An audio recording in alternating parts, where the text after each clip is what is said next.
সাংগঠনিকভাবে বা আপনি নিজে আল্লামা মামুনুল হক হিসেবে কিভাবে দেখছেন বা আপনার এই ব্যাপারে মন্তব্য কি?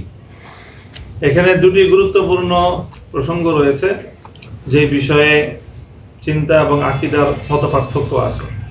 তার প্রথম বিষয় হলো ইসমতে আম্বিয়া তথা সকল নবীগণ মাসুম এবং নিষ্পাপ, আর দ্বিতীয় হলো আদালতে সাহাবা তথা সকল সাহাবিদের জামাত, এটা মেয়ারে হক, সত্যের মাপকাঠি। এই দুই বিশ্বাস এটা কোরআন সুন্নাহর আলোকে দ্ব্যর্থহীনভাবে আহলুস সুন্নাহ ওয়াল জামাতের ঐক্যমতের বিশ্বাস। কাজে এই বিশ্বাস থেকে একচুল পরিমাণ বিচ্যুত হওয়ার কোনো সুযোগ নাই। এটা আমাদের অকাট্য বিশ্বাস।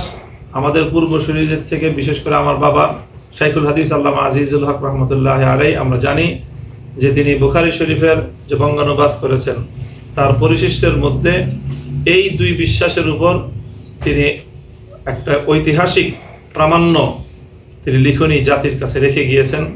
সেই বক্তব্যগুলোই আমাদের বক্তব্য, এটা আমাদের দলীয় বক্তব্য, এগুলো আমাদের সাংগঠনিক বক্তব্য এবং আমাদের ঘোষিত, আমাদের অনুসৃত মৌলিক নীতির মধ্যে এইটাও একটা নীতি যে আমরা সকল আম্বিয়া ইকরামকে মাসুম মনে করি, নিষ্পাপ মনে করি এবং সাহাবীদেরকে আমরা সত্যের মাপকাঠি এবং তাদের নির্ভরযোগ্যতাকে আমরা প্রশ্নহীন মনে করি। এই ব্যাপারে কোনো দ্বিধা বিভক্তির, কোনো সংশয়ের, কোনো সন্দেহের কোনো অবকাশ নেই।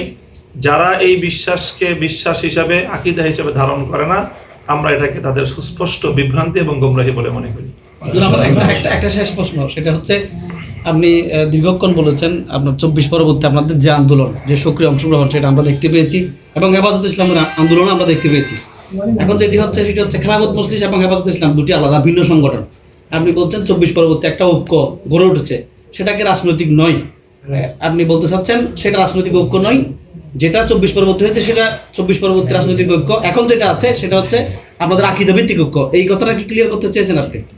না, আমি বলতে চেয়েছি হেফাজতের মধ্যে আমাদের যে ঐক্য, এটা হলো আকীদা ভিত্তিক ঐক্য। জি, এখানে হেফাজতভুক্ত যে রাজনৈতিক দলগুলো আছে তারা হেফাজতের পক্ষ থেকে ঘোষিত আকীদা বিশ্বাসের ক্ষেত্রে তারা ঐক্যবদ্ধ। আর হেফাজতের বাইরে আমাদের যে রাজনৈতিক ঐক্য আছে সেটা নিছক রাজনৈতিক ঐক্য, সেখানে আকীদা এবং আদর্শের ঐক্যের বিষয়টা নাই। ঠিক আছে, ধন্যবাদ। আরেকটা বিষয় একটু ক্লিয়ার করলে ভালো হয়। আজকের যে আগমন সেটাও একটু বলবেন। আরেকটা বিষয় সেটা হচ্ছে আজকে আপনারা যে বিষয়টা নিয়ে আসছেন, এখানে মূলত সারা দেশব্যাপী যে বিষয়টা আলোচিত হচ্ছে, 11 দলীয় জোটের অন্তর্ভুক্ত যে সমস্ত ইসলামী দল আছে যারা হেফাজতে সম্পৃক্ত রাখে তাদের বিষয়। আজকের বৈঠকের পর থেকে তাহলে আমরা মনে করবো সেই বিবাদটা মিটে গেছে। তাহলে 11 দলের সাথে থেকে দেশ এবং মানবতা বা স্বাধীনতার পক্ষে আমরা সংগ্রাম করলে আর কোনো হেফাজতের পক্ষ থেকে এই ব্যাপারে কোনো প্রশ্ন আছে কিনা? আমি এই কথাটাই শুরুতে আমার বক্তব্যের মধ্যে এনেছিলাম যে হেফাজতের ব্যাপারে একটা ভুল বার্তা দেওয়া হচ্ছে এবং এটা বিভ্রান্তি সৃষ্টি করছে যে হেফাজতের মধ্যে বিভক্তি আছে, বিভেদ আছে। আমরা আমির হেফাজতের উপস্থিতিতে এবং আমাদের সিনিয়র সকল নেতৃবৃন্দ, এখানে হাটহাজারী মাদ্রাসার প্রতিনিধি আছেন, এখানে নানুপুরের পীর সাহেব হুজুর আছেন এবং আমাদের বেফাকুল মাদারেসের এই মহাসচিব সাহেব আছেন, এই সকল সিনিয়র নেতৃবৃন্দের উপস্থিতিতে আমরা দ্ব্যর্থহীন ভাষায় বলতে চাই হেফাজতে ইসলামের মধ্যে কোনো বিভক্তি নাই, কোনো বিভ্রান্তি নাই। এবং হেফাজতে ইসলামের পক্ষ থেকে আমির হেফাজত যে বক্তব্য অব্যাহতভাবে দিয়ে চলেছেন, সেই বক্তব্যের মধ্যে আমাদের আদর্শিক জায়গা থেকে আমরা অত্যন্ত দৃঢ় এবং মজবুত।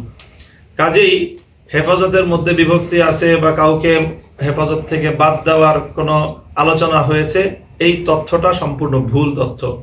হ্যাঁ, এই বিষয়গুলো নিয়ে পারস্পরিক আলাপ আলোচনার প্রয়োজন ছিল যাতে কোনো ধরনের বিভ্রান্তি মানুষের মধ্যে প্রচারিত হতে না পারে। এই জন্য আমির হেফাজত একটা সাব কমিটি করে দিয়েছিলেন রাজনৈতিক দলগুলোর সাথে এই আলাপ আলোচনার মাধ্যমে আমরা আবার যেন আমাদের আদর্শগত আকীদাগত ঐক্যের কথাটা পুনর্ব্যক্ত করতে পারি।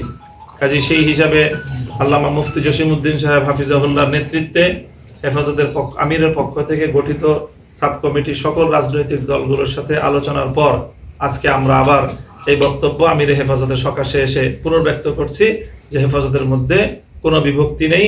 দেশ, জাতি এবং ইসলামের প্রশ্নে হেফাজত তার অব্যাহত ভূমিকা ঐক্যবদ্ধভাবে পালন করে যাবে ইনশাআল্লাহ। এখন একটা জিনিস ক্লিয়ার করতে চাচ্ছি, সেটা হচ্ছে আপনি 11 দলীয় জোটের সাথে যারা আছে তারা ওখানে থাকলে আর কোনো আপত্তি নেই হেফাজতের পক্ষ থেকে, এই কথাটা।